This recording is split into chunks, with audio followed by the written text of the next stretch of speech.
వి gold trusted gold buyers తాకట్టులో ఉన్న బంగారాన్ని విడిపించి ఈ రోజు ఉన్న మార్కెట్ ధరకే కొనబడును. మరిన్ని వివరాలకు సంప్రదించండి 77107720. Welcome to RTV. నేను మీ గయాజ్ని. గూడూరు చెందిన శ్రీకాంత్ ఓ కేసులో గత 10 ఏళ్ల నుంచి నెల్లూరు సెంట్రల్ జైలులో జీవిత శిక్ష అనుభవిస్తున్నాడు. అయితే ఇటీవల కాలంలో అతను పెరోల్ మీద వచ్చి ఓ మహిళతో వివాహం చేసుకునేందుకు అన్ని అంటే కార్డులతో పాటు పెళ్లి కార్డులతో పాటు అన్ని సిద్ధం చేసుకోవడం జరిగింది. అయితే అతను ఆగస్టు 4వ తేదీన పెరోల్ మీద జిల్లా సెంట్రల్ జైలు నుంచి రావడము, ఆ తర్వాత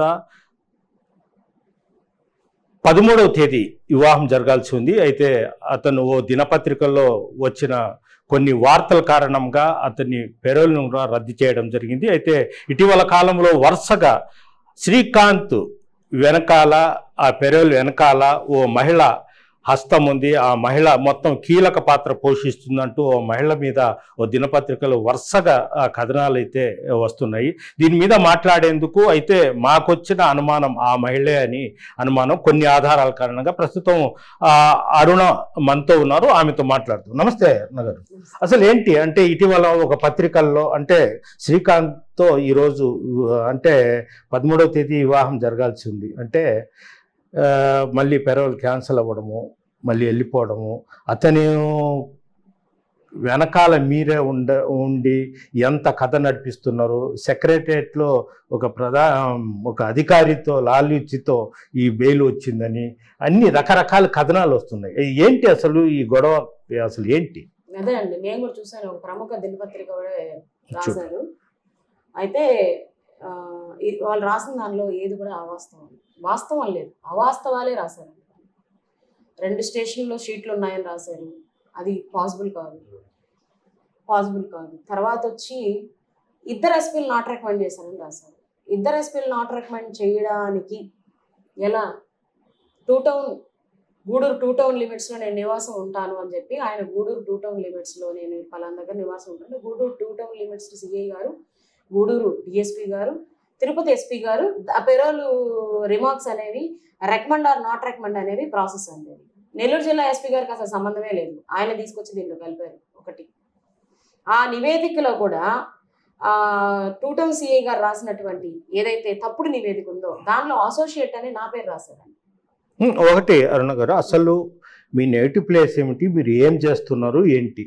నా నేటివ్ ప్లేస్ నేను పెద్ద పడుగుపాడులో పాత హర్జనవాడ అనే గ్రామంలో, చిన్న గ్రామంలో జన్మించాను. మా తల్లిదండ్రులు కూడా, మా అమ్మ పాలిటిక్స్, మా నాన్న కాంట్రాక్ట్, నా చాలా చిన్న కుటుంబం. నేను ఒకప్పుడు వెలుగు డిపార్ట్మెంట్లో పనిచేసేదాన్ని. మా అమ్మ అప్పటికే వార్డు మెంబర్ అండి, వైసీపీలో 14లో గెలిచిన వార్డు మెంబర్. 2014లో గెలిచినటువంటి వార్డు మెంబర్. అయితే మా అమ్మగారు 19 ఎలక్షన్స్ నాటికి పోలంరెడ్డి శ్రీనివాసరెడ్డి గారి సమక్షంలో టీడీపీ కండువా కప్పుకోవడం జరిగింది.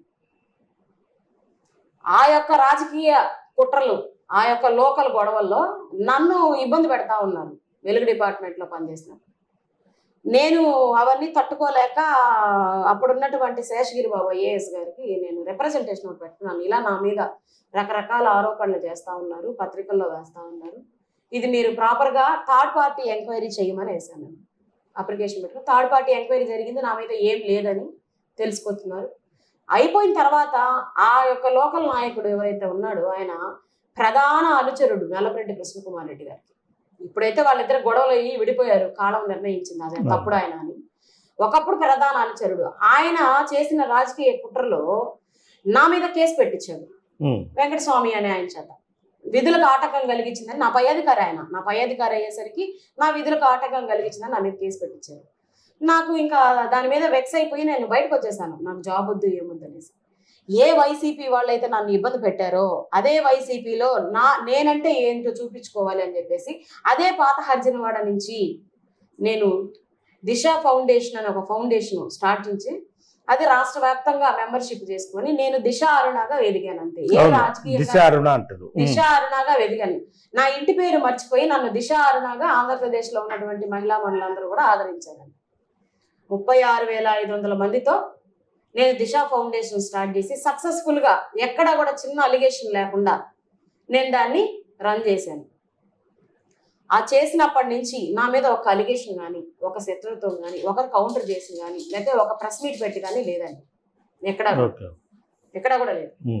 నా దృష్టికి వచ్చినటువంటి మహిళా సమస్యలు ఏవైతే ఉన్నాయో, ఇప్పుడు ఎగ్జాంపుల్ శ్రీకాకుళం అంటే ఆ కన్సల్టెంట్ మంత్రుల్ని, ఆ కన్సల్టెంట్ అధికారుల్ని, వాళ్ళతో నేను కాంటాక్ట్ అయ్యి వాళ్ళకి అప్పచెప్పేదాన్ని. కానీ ఎప్పుడు కూడా లా అండ్ ఆర్డర్ నా చేతుల్లో తీసుకోవాలన్న దురుద్దేశం మాత్రం నాకు ఎప్పుడు లేదు.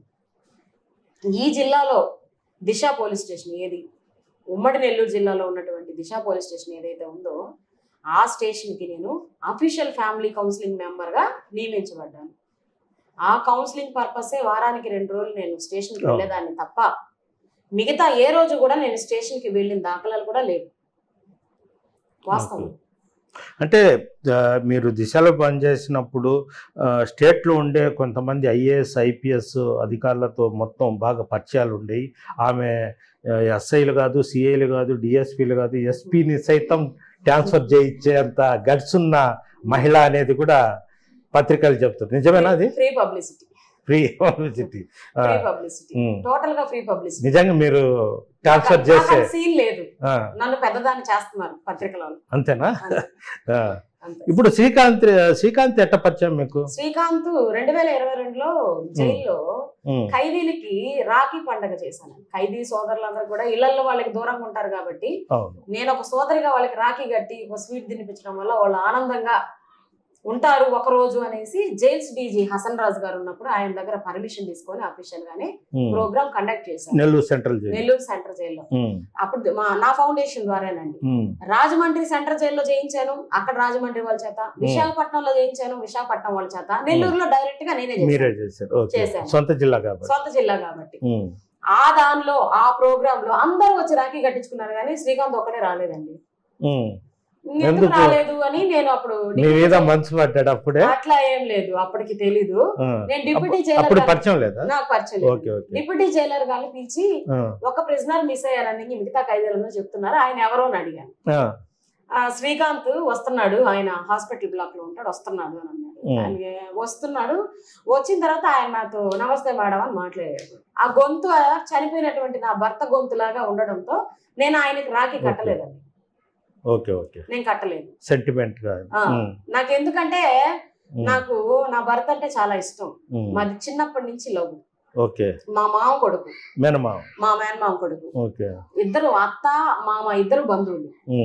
చిన్నప్పటి నుంచి మా మామ నన్ను ఇష్టపడి నన్ను చదువుకోనివ్వకుండా ఇంట్లోనే పెట్టి పెంచారు. చిన్న వయసులో మ్యారేజ్ అయింది. 18 ఏళ్లకు 17 ఏళ్లకు అయింది. అప్పుడు ఆ గొంతు ఒక్కసారిగా నేను వినడంతో నేను ఆయన దీపావళి అండి ఆ రోజు 2013 దీపావళి అయితే టపాసులు తెస్తానని చెప్పి వెళ్తున్నప్పుడు ఒక కారు వల్ల యాక్సిడెంట్. సేమ్ జైల్లో శ్రీకాంత్ గొంతు నాకు మా భర్త గొంతులాగా వినపడటంతో నేను ఆయనకి రాఖీ కట్టలేదు, ఆగిపోయాను.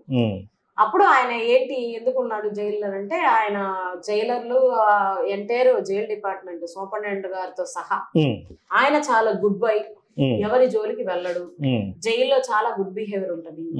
ఆయన ఏదన్నా ఉంటే మా దృష్టికి తీసుకొచ్చి సామరస్యంగా చెప్తాడు తప్ప అలిగేషన్ వ్యక్తి కాదు అని చెప్పి నాకు చెప్పాడు. ఆ తర్వాత నేను ఎంక్వైరీ చేస్తే వాళ్ళ ఫ్యామిలీ కూడా గుడ్, అందరూ ఎంప్లాయీస్. సో నేను అప్పుడు మ్యారేజ్ ప్రపోజల్ అనేది శ్రీకాంత్ తో నేనే పెట్టానండి. నేనే పెట్టాను. నాకు మీరంటే ఇష్టం, మీ గొంతు నా భర్త గొంతులాగా ఉంది, నాకు మీరంటే ఇష్టం, నేను మీరు బయటకు వచ్చాక నేను మిమ్మల్ని పెళ్లి చేసుకుంటాను అనేది ప్రపోజల్ పెట్టింది నేను. అంటే జైలుకి పోయి పెట్టారా? అప్పుడు ఎప్పుడు నాకు ఇది చెప్పే అవకాశం వచ్చిందంటే, నేను రాఖీ పండుగ ప్రోగ్రామ్ అయిపోయిన తర్వాత అదే జైలు సూపరింటెండెంట్ గారు నన్ను అక్టోబర్ 2కి గెస్ట్ గా పిలిచారు. గాంధీ ఫ్యామిలీ కోర్టు జడ్జి గారు పవన్ గారిని నన్ను గెస్ట్ గా పిలిచారు గాంధీ జయంతి కార్యక్రమానికి. అప్పుడు నాకు మాట్లాడే అవకాశం వచ్చింది. నేను ఆ రోజు మాట్లాడాను, నాకు మీరంటే ఇష్టం, నేను పెళ్లి చేసుకుంటున్నాను. తర్వాత ఈ దిశ అని ఈ నా ఫ్యామిలీ ప్రాబ్లమ్స్, మా అమ్మకి హెల్త్ బాగలేకుండా వచ్చి తర్వాత నేను ఎప్పుడు కూడా ఆయన్ని కలవడం గానీ ములాఖాతుకు వెళ్ళడం గానీ చేయలేదు. అంటే దానికి ఆన్సర్ ఏమి ఇచ్చాడు శ్రీకాంత్? ఆయన ఏమి ఇవ్వలేదు, నేను ఏమి ఇవ్వలేదు. మధ్యలో కొంచెం గ్యాప్ వచ్చేసి మేము టచ్ లో లేము. తర్వాత ఆయనకి రీసెంట్ గా ఒక 8 months back 9 months back health problem ఒకటి వస్తే అప్పుడు నేను మళ్ళీ తెలుసుకొని మళ్ళీ దగ్గర అయ్యాను. జైలుకి వెళ్ళారా? ములాఖత్ పెట్టాను. పెట్టి అప్పుడు ఎలా ఉన్నారు ఏంటనంటే ఇట్లా జీవో వస్తుంది, జీవో August 15th వచ్చేస్తుంది, నేను బయటకు వచ్చేస్తానంటే అప్పటి నుంచి నాకు ఆశలు మొదలయ్యి పెళ్లి, నా జీవితం. అంటే కూటమి ప్రభుత్వం వచ్చిన తర్వాత అంటే వైసీపీ గవర్నమెంట్ ఉన్నప్పుడు, జగన్మోహన్ రెడ్డి గారి గవర్నమెంట్ ఉన్నప్పుడు 2023లో అనుకుంటా అండి, జీవో నంబర్ 58 వచ్చింది. దాంట్లో ఉన్నటువంటి ఆ రూల్స్ అండ్ రెగ్యులేషన్స్ అన్ని కూడా శ్రీకాంత్ ఎలిజిబుల్ ఆయన. ఆ జీవో నంబర్ 58 ఇంప్లిమెంటేషన్ చేసేసి ఉంటే వాళ్ళు చేయలేదు, వైసీపీ గవర్నమెంట్ వాళ్ళు చేయలేదు, ఇచ్చారు గైడ్ లైన్స్ అంతేగాని దాన్ని ఇంప్లిమెంటేషన్ చేయలేదు. మరి వాళ్ళు ఏ ఉద్దేశంతో చేయలేదు కానీ నాకు తెలీదు, చేయలేదు. అది కూటమి ప్రభుత్వం వచ్చాక ఇంప్లిమెంటేషన్ అయ్యి శ్రీకాంత్ బయటకు వస్తాడని నాకు కొండంత ఆశ ఉందండి. ఆశలు చిగురించాయి చాలా. నేను కలలు కనడం, ఆ ట్రాన్స్ లోనే బతకడం, జైలు చుట్టూ తిరగడం, ములాఖాతులకు వెళ్ళడం, ఇట్లా నాకు నా లైఫ్ లో మళ్ళీ కొత్త జీవితం అనేది నాకు ఇదైపోయింది. తప్పు కాదు. తర్వాత సడన్ గా కూటమి ప్రభుత్వం మీద నేను అంత ఎక్స్పెక్టేషన్ పెట్టుకుంటే సడన్ గా దెబ్బ కొట్టేశారండి. జీవో నంబర్ 58 రద్దు చేస్తూ గవర్నమెంట్ జీవో నంబర్ 71 తీసుకొచ్చేసింది. ఆ 71 ప్రకారం శ్రీకాంత్ ఎలిజిబిలిటీ కాదు. ఏ ఖైదీకైనా సరే 14 ఏళ్లు నిండితేనే ఈ స్పెషల్ రెమిషన్ కి ఎలిజిబుల్ అయి 10 ఏళ్లే అయ్యింది, ఇంకా 4 సంవత్సరాలు. అక్కడ నాకు కొంచెం డిసప్పాయింట్ అయిపోయింది. అలా సుమారు జిల్లా సెంట్రల్ జైల్లో సుమారు 27 మంది ఉన్నారంట. మామూలుగా అయితే రాష్ట్రం మొత్తం మీద 300 చిల్లర మంది 58 ప్రకారం ఎలిజిబుల్ అండి. 71 తీసుకొచ్చేసారా? మొన్న ఇద్దరే రిలీజ్ అయ్యారు నెల్లూరు సెంట్రల్ జైల్లో, ఇద్దరే.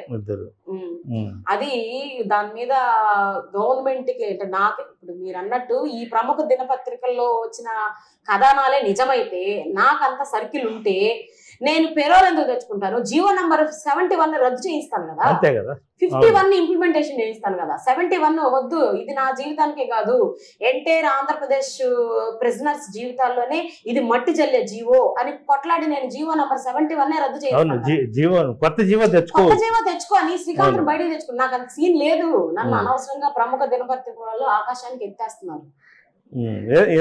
తెలియదండి నాకు, ఎవరు చేయిస్తున్నారో తెలియదు, ఎవరు వేయిస్తున్నారో తెలియదు, ఎవరు దీని వెనకాల ఉన్నారో నాకు తెలియదు. ఇప్పుడు జైల్లో ఉన్నాడు అంటే 4 సంవత్సరాలకైనా ఖచ్చితంగా శ్రీకాంత్ వస్తాడనే మీరు మ్యారేజ్ చేసుకోవాలనుకున్నారా? అవునండి. ఇప్పుడు 13వ తేదీ మ్యారేజ్ అని కార్డు కూడా వేశారుగా. అవునండి, అంటే 12వ తారీఖు మంగళవారం తెల్లవారితే 13వ తారీఖు తెల్లవారు జామున 3 గంటలకి ఇక్కడే గూడూరులోని కోదండరామ స్వామి టెంపుల్లో మ్యారేజ్ పెట్టుకోవాలని చెప్పేసి మేము శ్రీకాంత్ అమ్మ నాన్న తమ్ముడు మొత్తం ఒప్పుకున్నారా? వాళ్ళ కుటుంబ సభ్యులు, మా కుటుంబ సభ్యులు మొత్తం ఒప్పుకున్నారు. శ్రీకాంత్ కి పెళ్లి కాలేదు, పెళ్లి కాని అబ్బాయి. నా లైఫ్ లో మైనస్లు ఉన్నాయి, ఒప్పుకోరేమో అని కొంచెం నాకు కూడా భయం వేసింది. కానీ వాళ్ళ కుటుంబం చాలా గొప్పది కాబట్టి నన్ను అర్థం చేసుకున్నారు. ఎడ్యుకేషన్ ఫ్యామిలీ మొత్తం. పోతే శ్రీకాంత్ పెరోల్ మీద ఎప్పుడు వచ్చాడు? ఆగస్ట్ 4వ తారీఖు వచ్చాడు. వచ్చిన తర్వాత ఈ ముహూర్తాలు మొత్తం చూసుకున్నారు మీరు. 13వ తేదీ పెళ్లి. మళ్ళీ ఈ పెరోల్ ఎప్పుడు క్యాన్సిల్ అయింది? 8 రోజులు ఉన్నాడు. 12వ తారీఖే క్యాన్సిల్ అయింది. 12వ తారీఖు భోజనం టయానికి క్యాన్సిల్ ఆర్డర్ వచ్చిందని సిఐ గారు, ఇద్దరు సిఐలు వచ్చారు, శేఖరబాబు సిఐ, శ్రీనివాస్ సిఐ, ఇద్దరు వచ్చి క్యాన్సిల్ అయిందని చెప్పారు. అంటే శ్రీకాంత్ పెరోల్ వెనుక ఓ మహిళ కీలక పాత్ర పోషించింది. ప్రిన్సిపల్ సెక్రటరీ ఆమెకు అండగా ఉండి ఈ జీవోనే ఇచ్చేసి పెరోల్కి రంగం సిద్ధం చేశాడు అనేది వార్తలు వస్తున్నాయి. అబద్ధం అండి అది. అసలు నేను శ్రీకాంత్ వాళ్ళ ఫాదర్ ని తీసుకెళ్ళినప్పుడు, రిప్రజెంటేషన్ తీసుకెళ్ళినప్పుడు ప్రిన్సిపల్ సెక్రటరీ గారు అసలు లేరండి ఫేషియల్. ఆయన ఫేషియల్ లేరు. మేము చూసి కూర్చొని ఆయన ఇంకా రాడు, ఎక్కడో మీటింగ్ ఉందని బయటకు వెళ్ళిపోయారని చెప్తే మేము పెట్టుకున్నటువంటి రిప్రజెంటేషన్ ఏదైతే ఉందో అది సెక్షన్ లో ఇచ్చి మేము రిసీవింగ్ ఫామ్ స్టాంప్ వేసుకుని తీసుకొచ్చేసుకున్నాం అంతే. మేము ఆయనతో డైరెక్ట్ గా కలిసింది కూడా లేదు. ఆ సెక్షన్ లో ఇచ్చేసి ఉంటారు కదా ప్రిన్సిపల్ సెక్రటరీ గారి ఫేషీ దగ్గర రిసీవింగ్ ఫామ్ అక్కడ 2 కాపీలు తీసుకెళ్లి ఒకటి సార్కి ఇచ్చి ఒకటి మేము ఇట్లా ఇచ్చామనేది రిసీవింగ్ కాపీ స్టాంప్ వేసి సంతకం పెట్టేసి తీసుకొచ్చుకొస్తున్నాం. ఆ రిప్రజెంటేషన్ లో మేము ఏం కోడ్ చేసామంటే జిఓఎంఎస్ నెంబర్ 4 దానిలో ఉన్నటువంటి రూల్ నెంబర్ 23 ఆయన పెట్టుకున్నటువంటి ఫాదర్ పెట్టుకున్నటువంటి రిప్రజెంటేషన్ అనేది దానిలో ఏముందంటే ఈ రూల్ నెంబర్ 23 ప్రకారం మీరు పేరోల్ రిజెక్షన్ చేశారు. ఆ రూల్ నెంబర్ 23 నా కుమారుడికి వర్తించదు.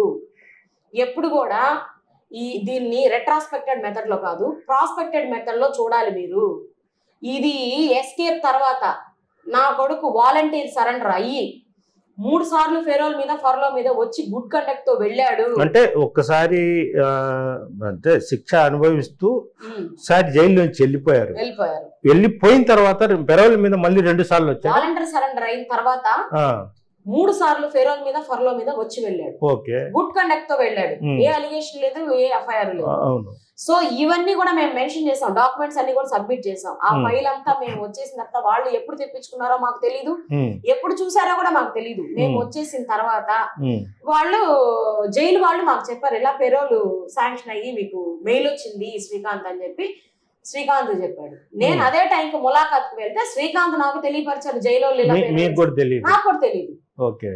మరి నేను ఎక్కడ చక్రం తిప్పాను, నేను ఎక్కడ ఇదయ్యాను అనేది నాకే అర్థం కావట్లేదు.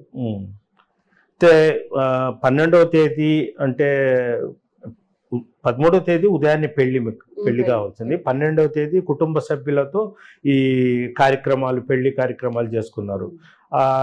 అంటే 12వ తేదీ అరెస్ట్ అయ్యాడా? 12వ తారీఖు వాళ్ళు పెరోల్ క్యాన్సిల్ అయిందని చెప్పి తెలియపరచడానికి వచ్చారండి. సిగ్నేచర్ తీసుకొని పోలీస్ స్టేషన్ తీసుకెళ్లారు. వెంటనే జైలుకి తీసుకెళ్లిపోయారు. ఆ వెళ్ళేటప్పుడు చాలా ఎమోషనల్ అయ్యారు. అంటే కొన్ని గంటల్లో పెళ్లి కావాలి మీరు కానీ ఒకటి శ్రీకాంత్ కానీ ఆ ఆనందము ఆ ఆలోచనలు ఎదుగుంటాయి. ఒక్కసారిగా శ్రీకాంత్ని పెరోల్ క్యాన్సిల్ అయిందని పోలీసు వచ్చి తీసుకొని పోతుంటే మీకు ఎలా అనిపించింది? ఇంకొక ఆడపిల్ల అయితే ఊరేసుకుని చచ్చిపోయేదండి. నేను చాలా మొండిదాన్ని. ఎన్ని ఇబ్బందులు వచ్చినా ఎన్ని బాణాలు నన్ను కొట్టినా కూడా నేను తట్టుకొని నిలబడగలను స్టామినా ఉంది నాకు. అంటే కొన్ని గంటల్లో మీ మెడలో నిమిషము నా మెడలో తాళి పడుతుందని కొన్ని గంటల్లో నేను ఊహించుకున్నా. ఇది ఆ డిప్రెషన్ ఇది నన్ను తాకాల్సింది. నాకన్నా ఎమోషనల్ అయ్యాడు కాబట్టి శ్రీకాంత్ తాకి ఈరోజు శ్రీకాంత్కి మెంటల్ కండిషన్ బాగాలేదు. జైలు వాళ్ళు మమ్మల్ని సడన్ గా పిలిచి అతని మానసిక స్థితి మారిపోయిందని తెలియపరిస్తే చెప్పారండి. వాళ్ళ మదరు ఫాదరు నేను జైలు లోపలికి వెళ్ళి సూపరింటెండెంట్ గారితో మాట్లాడి శ్రీకాంత్ని పిలిపించి చూపిస్తే తల్లిదండ్రులను కూడా ఆయన గుర్తుపట్టలేదండి. నన్ను మాత్రం గుర్తుపెట్టి నువ్వు రాత్రి జైలుకి 12 గంటల దాకా ఉన్నావు కదా, జైలు లోపలికి వచ్చి ఎందుకు వెళ్ళిపోయావు అని అడుగుతున్నాడు. శివశంకర్ జైలర్ నన్ను కొట్టారని చెప్పారు నన్ను. ఆ తర్వాత నేను పెరోల్ ఆర్డర్ 6 గంటలకల్లా వచ్చేస్తుంది, నాకు మన ఇద్దరం పెళ్లి చేసేసుకున్నాంలే 6 కల్లా వచ్చేస్తుందని మెంటల్ గా అప్సెట్ అయిపోయాడండి. వాస్తవంగా నేను అవ్వాలి అంటే ఇంటికాడి నుంచి వెళ్ళి సడన్ గా పోలీసు రావడము పెరోల్ క్యాన్సిల్ అవ్వడం పదండి అన్నప్పుడు చివరిగా శ్రీకాంత్ ఏమైనా మాట్లాడాడు మీతో? శ్రీకాంత్ అమ్మా నాన్నని గట్టిగా పట్టుకున్నాడు, నన్ను గట్టిగా పట్టుకున్నాడు. నేను బాగా కష్టపడుతున్నానా అని అడిగాడు. నేను ఏడ్చే లోపల అంత టైం కూడా నాకు పోలీసు వాళ్ళు ఇవ్వలేదు. ఆయన చాలా ఎమోషనల్ అంటే ఈ రిజల్టే ఎంత ఎమోషనల్ అయ్యాడని చెప్పడానికి. అంటే ఒక రకంగా చెప్పాలంటే ఆ దినపత్రిక మమ్మల్ని చంపేసిందండి. మమ్మల్ని ఇద్దరిని చంపేసింది. మేము చచ్చిన శవాలతో సమానం. ఆ స్థితికి తెచ్చుకున్న శ్రీకాంత్ని నేను ఎలా మళ్ళీ బాగు చేసుకోవాలి? నాకు ఆ దినపత్రిక మళ్ళీ తెచ్చిస్తుందా? అంటే బావుటంగా ప్రచారం అయితే జరగడం. అరుణ చాలా IPS IAS అధికారులు ఆమె గుప్పెట్లో ఉంటారు, ఏమైనా చేస్తుంది అనేది ఒక ఆరోపణ అయితే వినిపిస్తాం. ఫ్రీ పబ్లిసిటీ అంటే చెప్తున్నాను, ఫ్రీ పబ్లిసిటీ. నేను దిశలో ఉన్నప్పుడు పోలీసు వాళ్ళతో పరిచయం ఉంది. ఎక్కడ ఎంతవరకు దిశ పోలీస్ స్టేషన్ వరకే అండి. అదర్వైజ్ మిగతా లానాడు పోలీస్ స్టేషన్ కూడా నేను ఎప్పుడు పోయి అడిగాను. ఇప్పుడు వరుస కథనాలు వస్తున్నాయి, మీ ఫ్రెండ్స్ కానీ కొంతమంది మీడియా మాలాంటి వాళ్ళు కానీ మీరే అని చెప్తున్నా, అంటే నేను కూడా చెప్తున్నా, మీరే శ్రీకాంత్ మీకు 13వ తేదీ పెళ్లి కావాల్సి ఉంది, ఆ మహిళ మీరే అనేది నేనైతే గట్టిగా ఇచ్చేస్తున్నా. అయితే మీరు ఎందుకు వాయిస్ మీడియా ముందుకు రావడం, మీకు జరుగుతున్న అన్యాయం గురించి ఎందుకు రావడం?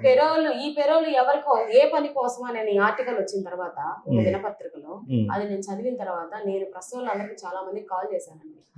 కాల్ చేస్తే అది గవర్నమెంట్ కి అనుగుణంగా ఉండే పేపరు, దాని మీద ఎవరు మీకు సపోర్ట్ చేసి మీరు కౌంటర్ ఇస్తానంటే ఎవరు ముందుకు రారు, కాబట్టి మీరు ఎక్స్పెక్టేషన్ చేయొద్దని పత్రికల వాళ్ళు చాలా మంది, టీవీ వాళ్ళు కూడా నాకు తెలియపరిచారు.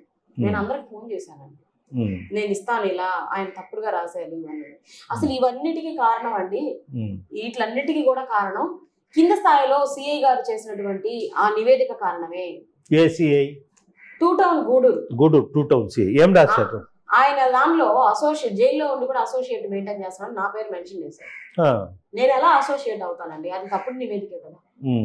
నేను శ్రీకాంత్ని పెళ్లి చేసుకోబోయే అమ్మాయిని, మాకు ఎంగేజ్మెంట్ అయిపోయి ఇరు కుటుంబాల వాళ్ళు ఇష్టపడి పెళ్లి చేస్తారు అనుకున్న వాళ్ళు నేను ఎలా అసోసియేట్ అవుతాను? పోనీ నేను అసోసియేట్ అయ్యి ఏం క్రైమ్ చేశాను? నా మీద కోవూరు పోలీస్ స్టేషన్ లో నా స్నేహితురాలు పెట్టిన కేసు ఒకటి, నా పై అధికారి పెట్టిన కేసు ఒకటి తప్ప ఇంకా ఏ క్రిమినల్ రికార్డు నా మీద లేదు. అంటే మీరు గంజాయి కూడా అమ్ముతున్నారని మీరు పత్రికల్లో చూసింది. పత్రికల్లో ఇంతకు ముందు నా స్నేహితురాలు ఏం చేసిందంటే, నన్ను బ్యాడ్ చేసేయాలి సోషల్ మీడియాలో అని చెప్పేసి ఒక అతన్ని పెట్టి ప్రచారం చేయించింది మీడియాలో. గంజాయి అమ్ముతుంది, రెడ్ శాండ్లు బిజినెస్ ఉందని చేపించింది. ఆ కథనానికి స్పందించినటువంటి పోలీసు యంత్రాంగం ఏం చేసిందంటే, కోవూరు పోలీస్ స్టేషన్ కి ఆదేశాలు ఇచ్చింది, టాస్క్ ఫోర్స్ కి, రెడ్ శాండ్లకి, నార్కోటిక్ కి రాయమని. వాళ్ళు రాసి రిపోర్ట్స్ తెప్పించారండి. తెప్పించి దాన్ని నిల్ రిపోర్ట్స్ వచ్చినాయని చెప్పి సబ్మిట్ చేశారు హైకోర్ట్ ఆఫ్ ఆంధ్రప్రదేశ్ కి. నేను మళ్ళా నా స్నేహితురాలు ఏం చేసిందంటే అండి, సిబిసిఐడికో సిఐడికో అనుకుంటాను రిపోర్ట్ పెట్టింది, వాళ్ళ భర్త ద్వారా పెట్టించింది. ఆమె ఇట్లా అసోసియేట్స్ మెయింటైన్ చేస్తుంది కాబట్టి ఆమె మీద షీట్ కట్టండి అని చెప్పి పెట్టిందండి. పెడితే నేను వెంటనే హైకోర్ట్ ఆఫ్ ఆంధ్రప్రదేశ్ ని ఆశ్రయించాను. ఇంటీరియం ఆర్డర్ ఇచ్చారు నాకు. దాన్ని కూడా ఒక దినపత్రిక వాళ్ళు మన రాసిన వాళ్ళు ఈ రోజు అనుకుంటా రాసిన దాంట్లో నా మీద షీట్ కట్టాలి అంటే నేను ఇన్ఫ్లుయెన్స్ చేయించుకొని ఆపించుకున్నానని రాశారు. వాస్తవం రాయడం లేదండి, వాస్తవం రాయమని చెప్పండి. పత్రికలో ఎవరైతే ఉన్నారో శ్రీకాంత్ని ఒక మనిషిని చేయడానికి, నాకంటూ ఒక ఫ్యామిలీని సృష్టించుకోవడానికి నాకు సహాయం చేయమనండి. అంటే పత్రికల్లో మీ మీద వస్తుండే అన్ని అబద్ధాలు, ఏ ఒక్కటి నిజం కాదు. నిజం అయితే ఏ పోలీస్ స్టేషన్ లో ఏ ఎఫ్ఐఆర్ ఉందో నాకు ఇవ్వండి, నాకు చూపించండి. లేకపోతే నేను నిజంగానే అలాంటి దుర్మార్గురాలను అయితే తీసుకెళ్లి పనిష్ చేయండి. అంటే మీరు మీడియా ముందుకు వచ్చి ఎందుకు చెప్పడం లేదు? అంటే మీ పేరు నేను చెప్తామని అనుకున్నాను. అది ప్రముఖ దినపత్రిక, గవర్నమెంట్ కి అనుగుణంగా ఉన్న దినపత్రిక కాబట్టి దానికి మేము కౌంటర్ ఇచ్చేదానికి ఎవరో మేము ముందుకు రామని పత్రికలో నాకు తెలియపరిచారండి. దానివల్ల నాకు ఎవరు సపోర్ట్ లేకపోబట్టే నేను రాలేదు. మీ సొంత సోషల్ మీడియా ఉంటే మీ సొంత సోషల్ మీడియాలో పెట్టుకోండి అన్నారు.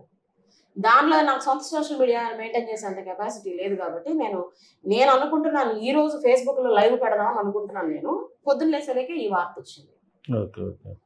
ఇప్పుడు శ్రీకాంత్ టీడీపీ కార్యకర్తగా ఉన్నారా లేకుంటే వైఎస్ఆర్సీపీ? ఆయన టీడీపీ కార్యకర్త అండి. ఆయన శిక్ష పడ్డ పేపర్ లో కూడా, ఆ శిక్ష పడ్డ కాగితాల్లో కూడా A3 అవిలేని శ్రీకాంత్ టీడీపీ కార్యకర్త అననే ఉంటది. ఆయన 10 ఏళ్ల నుంచి మొగ్గుతున్నటువంటి జైల్లో 10 ఏళ్ల నుంచి మొగ్గుతున్నటువంటి ఒక టీడీపీ కార్యకర్త. ఆయన వాళ్ళ కార్యకర్త మీద వాళ్ళ సొంత పేపర్ వాళ్ళే పెద్ద పెద్ద అక్షరాలతో కథనాలు రాసుకొని ఆయన ఇప్పుడు మానసికంగా ఆయన మైండ్ చెడిపోవడానికి కారణం అయ్యారంటే చాలా థ్యాంక్స్. ఇప్పుడు ఎట్లా శ్రీకాంత్ పరిస్థితి ఎలా ఉంది? ఏమైనా మళ్ళీ హాస్పిటల్ అప్పుడు పిలిచి హెల్త్ గురించి చెప్పారు తప్ప దాని తర్వాత వాళ్ళు ట్రీట్మెంట్ ఏం అందించారు, అసలు ఏ హాస్పిటల్లో చూపించారు, ఎక్కడికి తీసుకెళ్లారు అనేది మాకు అప్డేట్ ఇవ్వట్లేదండి. ఈ 3 రోజులు సెలవు కాబట్టి ములాఖాత్ పెట్టుకునే అవకాశం కూడా మాకు లేదు కాబట్టి మాకు అప్డేట్. అంటే శ్రీకాంత్ బయటకు వస్తే అతను పెద్ద క్రిమినల్, మర్డర్ కేసులో శిక్ష పడి ఉంది. అదేవిధంగా అతను గతంలో పరారై ఉన్నాడు. అతను వస్తే అసలు ఇబ్బందికరం అన్నట్టు పత్రికల్లో కూడా వస్తూ ఉంది. కేవలము ఆ మహిళ ఒక్కటే ఆమె పెళ్లి చేసుకోవాలనో ఏదో ఆమె పలుకుబడితోనే ఇదంతా జరుగుతూ ఉంది, లేకుంటే అంత ఈజీగా పెరోల్ ఇవ్వరు అనేది నేను మీకు పెరోల్ ఎలా అప్లికేషన్ పెట్టుకున్నామో ఇంతకు ముందు చెప్పాను. ఒకటి క్లారిటీ చెప్తా. ఇంటెలిజెన్స్ లో కిషోర్ బాబు అని ఒక సిఐ ఉన్నారు. ఆ సిఐ గారు ఇంతకు ముందు సిఐడిలో ఉన్నారు. ఆ సిఐడిలో ఉండక ముందు సెబ్ లో ఉన్నారు అనుకుంటాను. సెబ్ లో ఉన్నప్పుడు కపాటిపాలెం పెదబావి సెంటర్ లో మా అన్న కొడుకు, మా పెదనాన్న మనవడు గంజాయి ప్యాకెట్ కొనుక్కుంటున్నాడు, అక్కడ రోజు వెళ్ళి అడిక్ట్ అయిపోన్నాడు అని నాకు మా వదిన ఫోన్ చేసి చెప్తే నేను వాడిని తీసుకొని వెళ్ళి ఆ ఇంటికి వెళ్ళి ఆమె దగ్గర నుంచి నేను 3 బస్తాలు వాళ్ళు పట్టించాను. ఎవరికి? సెబ్బు వాళ్ళకి. కానిస్టేబుల్స్ వచ్చారు, సెబ్బోళ్ళు 3 టౌన్ పోలీస్ స్టేషన్ వాళ్ళు కానిస్టేబుల్స్ వచ్చారు. ఇద్దరు కొట్టుకుంటున్నారు అక్కడ. ఏంది మీరు తీసుకెళ్ళండి, మీరు తీసుకెళ్ళండి, మీరు తీసుకెళ్ళండి అని.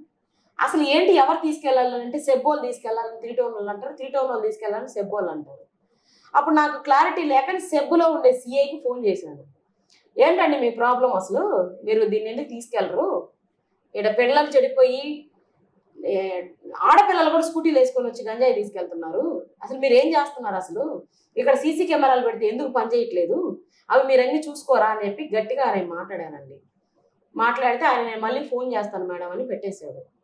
ఆ తర్వాత నేను ఆయన దగ్గరికి వెళ్ళి కొంచెం గట్టిగానే మాట్లాడాను. ఇది కూటమి ప్రభుత్వంలో ఈ నార్కోటిక్ మీద చాలా సివియర్గా జరుగుతుంది, మీరు ఇట్లా నిర్లక్ష్యంగా ఉంటే ఎట్టండి, మీరు అసలు వెంటనే కేసు కట్టండి వాళ్ళ మీద అంటే ఆయన అప్పుడు 3 టౌన్ పోలీస్ స్టేషన్కి ఏదో రెఫర్ చేశాడు. నేను పట్టించింది 3 బస్తాలు. అయితే అక్కడ 13 ప్యాకెట్లు 16 ప్యాకెట్లు లెక్క చూపించారు. దాని మీద నేను వేరే సిఐతో అన్నాను, ఆయన ఇట్లా వాళ్ళకి లొంగిపోయి ఇట్లా చేశారని. అది మనసులో పెట్టుకొని ఆయన ఎవరైతే నా శత్రువు నా ఫ్రెండ్ గంగిశెట్టి రాజ్యలక్ష్మి ఉందో వాళ్ళ భర్త చేత సిఐడిలో ఆయన స్టాన్స్ అయ్యి వచ్చాక నా మీద ఒక పైలట్ ప్రాజెక్ట్ లాగా మంగళగిరికి పిటిషన్ పెట్టించి ఆయనే డ్రాఫ్టింగ్, ఆయనే పిటిషన్ పెట్టిస్తాడు, వెరిఫికేషన్ ఆఫీసర్ కూడా ఆయనే కోవూరు ఎస్ఐని పిలిచి నిలబెట్టి గంటలు నువ్వు రౌడీ షీట్ ఎందుకు ఓపెన్ చేయట్లేదు ఆవిడ మీద, నువ్వు ఎందుకు ఓపెన్ చేయట్లేదు అని అడుగుతాడు. ఆయన ఏం చేస్తాడు, సిఐ కదా ఈయన ఎస్ఐ కదా నేను ఓపెన్ చేసేస్తా అంటాడు. నేను హైకోర్టుకు పోయాను, ఇంటీరియం ఆర్డర్ వచ్చింది, ఆయన అక్కడి నుంచి ట్రాన్స్ఫర్ అయ్యి ఇంటెలిజెన్స్ లో పోయాడండి. ఇప్పుడు మొదలైంది కథ అంతా. శ్రీకాంత్ మీద నా మీద రకరకాలైనటువంటి రిపోర్ట్లు, రకరకాలైనటువంటి ప్రచారాలు ఇక్కడి నుంచే పోతున్నాయి. మరి ఆయన అఫీషియల్ గా చేస్తున్నాడో నాకు తెలీదు, అన్అఫీషియల్ గా చేస్తున్నాడో నాకు తెలీదు. ఇది ఒక కోణం. తర్వాత జైల్స్ డిపార్ట్మెంట్ సూపరింటెండెంట్ శ్రీరామరాజారావు అని ఆయన, శ్రీకాంత్కి హెల్త్ బాగలేదు, సంసారానికి పనికిరాడు, 10 నెలల్లో నేను రిటైర్డ్ అయిపోతాను, నువ్వు నాతో ఉండు అని చెప్పి నేను జైల్లోకి నన్ను శ్రీకాంత్కి బాగలేదు వెంటనే వచ్చేయండి అని ఫోన్ చేస్తాడు నాకు. నేను వెళ్తాను. ఇప్పుడు ప్రెజెంట్ ఉన్నాడా ఆయన? ప్రీవియస్ ఉన్నాడు. వెళ్తాను, ఆయన ఛాంబర్ లో నన్ను కూర్చోబెడతాడు, శ్రీకాంత్ బయట నిలబెడతాడు, వాడిని అది చేస్తాను, పనిష్మెంట్ రాస్తాను, జీవోకి ఎలిజిబుల్ లేకుండా చేస్తానని బెదిరింపులు. నేను భరించలేక జైల్స్ డిఐజీ గారికి రిటర్న్ గా రాసిచ్చాను. దానితో పాటు ఆయన అవినీతి కూడా అన్ని పత్రికల వాళ్ళు అన్ని మీడియా వాళ్ళు కలెక్ట్ చేసి ఆయన మీద ప్రచురిస్తే ఆ రిపోర్ట్స్ అన్ని బేస్ చేసుకుని డిఐజీ గారి నివేదిక మేరకు ఆయన్ని ఇక్కడి నుంచి బదిలీ చేసేస్తారు. ట్రైనింగ్ ఇది ఉంది కదండి పాత జైల్స్ లో, సికానా ఇది అంటారు, దానికి బదిలీ చేస్తారు. ఆ ఇష్యూ నడిచిన తర్వాత అడిషనల్ ఎస్పీ మునిరాజా ఇవంతా తెలుసుకొని నాకు ఫేస్బుక్ మెసెంజర్ లో మెసేజ్ చేస్తాడు, ఒకసారి నాకు కాల్ చేయండి మీతో మాట్లాడాలి అని. ఏఆర్ అడిషనల్ ఎస్పీ గారు కదండి, అప్పుడు ఇన్ఛార్జ్ అడిషనల్ ఎస్పీ అడ్మిన్ కూడా ఆయనే. ఏమైనా ప్రాబ్లం అయిందా ఏమోనని నేను కాల్ చేశాను. చేస్తే ఆయన ఇవంతా చెప్పుకొచ్చాడండి నాకు, ఇలా జరిగింది, ఇలా మీ మీద ఇలా ఉన్నారు, మొత్తం మీద సెక్షువల్ హరాస్మెంట్ జరిగింది ఘోరంగా. ఈ అంటే ఇప్పుడు దాకా శ్రీరామరాజారావు చేసింది ఒక ఎత్తు అయితే అడిషనల్ ఎస్పీ మునిరాజా గారు కొంచెం అడ్వాన్స్ అయ్యారండి. ఆయనకి అఫీషియల్ గా గవర్నమెంట్ ఇచ్చిన వెహికల్ ఏదైతే ఉందో డిపార్ట్మెంట్ వెహికల్, దానిలోనే ఆయన టీ షర్టు లుంగి కట్టుకొని మా ఇంటికి వస్తాడు, కింద పెడతాడు కారు, ఫుల్ హార్న్ కొడతాడు, ఫుల్ గా తాగేసి ఉంటాడు. అసలు ఇంకా నేను మీడియాలో చెప్పుకోలేనటువంటి ఇంకా ఉన్నాయి. ఆయనది వాయిస్ రికార్డు నాకు నా ఫోన్ లో రికార్డ్ అవ్వడంతో నేను ఎస్పీ గారిని కలవడానికి వెళ్ళాను. ఎస్పీ గారి సెలవు అప్పుడు అడిషనల్ ఎస్పీ సౌజన్య మేడం కలిశాను. కలిసిన తర్వాత మేడం గారు పై అధికారులకు తెలియపరిచింది, ఆయన వీఆర్కి వేశారండి. ఇప్పుడు ఈ పేపర్ లో ఇట్లు కిషోర్ బాబు గారు వేయిస్తున్నారు నాకు తెలీదు, శ్రీరామరాజారావు గారు వేస్తున్నారు నాకు తెలీదు, మునిరాజా గారు వేస్తున్నారు నాకు తెలీదు, లేకపోతే ఇంకెవరన్నా కొత్త శత్రువులా, లేకపోతే నా ఫ్రెండా, లేకపోతే ఇంకెవరన్నా సమ్ అదర్సా అనేది నాకు తెలియదండి. ఒక అంచనా వేసుకునేంత శక్తి నాకు లేదు ఇప్పుడు. నేను ఆ శ్రీకాంత్ ఆరోగ్యం విషయం తప్ప ఇంకోటి ఆలోచించే ఓపిక కూడా నాకు లేదు. మొత్తం మీద శ్రీకాంత్ బాగా జైలు నుంచి వచ్చిన తర్వాత కూడా మీరు ఖచ్చితంగా వివాహం అయితే చేసుకుంటానండి. ఇంక బతికినా చచ్చిపోయినా శ్రీకాంత్తోనే నా లైఫ్. ఇప్పుడు వస్తున్న ఆరోపణలు వీటి అన్నిటిని మీరు ఎదుర్కోగలరా? ఎదుర్కొంటానండి, తప్పదు. ఒకసారి ఒకరి జీవితంలోకి నేను ముడిపడాలని నిర్ణయించుకున్నాక నేను బ్యాక్ స్టెప్ వేస్తే ఇన్ని ఎదుర్కొని ఒక అడిషనల్ ఎస్పీ స్థాయిని, ఒక సూపరింటెండెంట్ స్థాయిని, ఒక సిఐ స్థాయిని నేను ఇవన్నీ ఎదుర్కొని ఇంకా నేను నిలబడకపోతే నా జీవితానికి అర్థమే లేదు. అంటే ఇది పరిస్థితి అరుణ గారు చెప్పేది. ఆమె మామూలుగా ఒక చిరు ఉద్యోగి, తర్వాత కొన్ని ఇబ్బందుల కారణంగా ఆమె ఉద్యోగానికి రిజైన్ చేసి మళ్ళీ ఒక స్వచ్ఛంద సేవా సంస్థ ఏర్పాటు చేసి అట్లా అంచెలంచెలుగా చేయడం జరిగింది. ఆ తర్వాత జైల్లో శ్రీకాంత్ అంటే ఒక హత్య కేసులో శిక్ష పడి ఉన్న శ్రీకాంత్ పరిచయం అవ్వడం, అతన్ని మామూలుగా పెళ్లి చేసుకోవాలని అనుకున్నది. అంటే అతన్ని ఈ నెల 13వ తేదీ పెళ్లి చేసుకోవాలని వాళ్ళ తల్లిదండ్రులు మామూలుగా అప్లై చేసుకోవడం జరిగింది పెరోల్ మీద.